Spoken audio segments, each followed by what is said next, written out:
12 कोशिश कर चुके हैं, 12 मुख्तलिफ ज़राए से कि हमारा रब्ता कहीं से हो सके, CM साहब से या किसी और बाइख्तियार शख्स से हमारा रब्ता हो ताकि हमारा एहतजाज ख़त्म। हम भी नुकसान में जा रहे हैं, हमारे गाड़ी भी लीजिंग कंपनियों के मकरूज़ हैं, हमने शौक़ से इधर खड़ी नहीं किए, मजबूर इधर खड़ी की कि हमारे इज़्ज़त नफ्स का मसला आ चुका है, हमारे रिस्क का मसला है।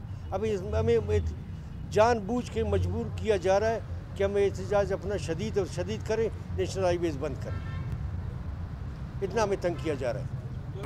उनको ज़रूरत ही नहीं हमारा सामना कर सकें, हमारे सवालात का जवाब दे सकें, इखलाकी जवाज़ नहीं उनके पास कि हमारे सवालात के जवाब दे सकें।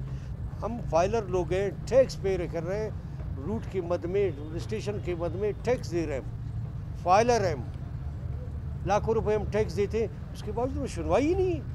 यार किसके साथ बात करें, किसी और ममालिक के सरबराह से जाकर बात करें।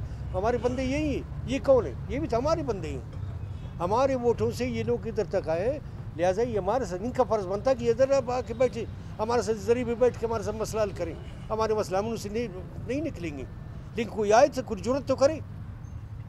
दीगर रूट्स के यूनियन से रब्ता है आप लोगों का? तमाम बलूचिस्तान के जितने भी रूट्स हैं, कोयटा कराची, कोयटा मकरान, तफ्तान, कोयटा पंजाब से जाने वाली बसें, उशारा जोधपुर वाला से जाते हैं, mini buses, Nasirabad division, Sadabad, Sindh वाले सब मजबूर है ये SOPs के ख़िलाफ़ कि शाम को 5 बजे, सुबह 5-6 बजे तक आप नेशनल हाईवे पर सफ़र नहीं करें। अजीब सी बात है, समझ से बाला तर है।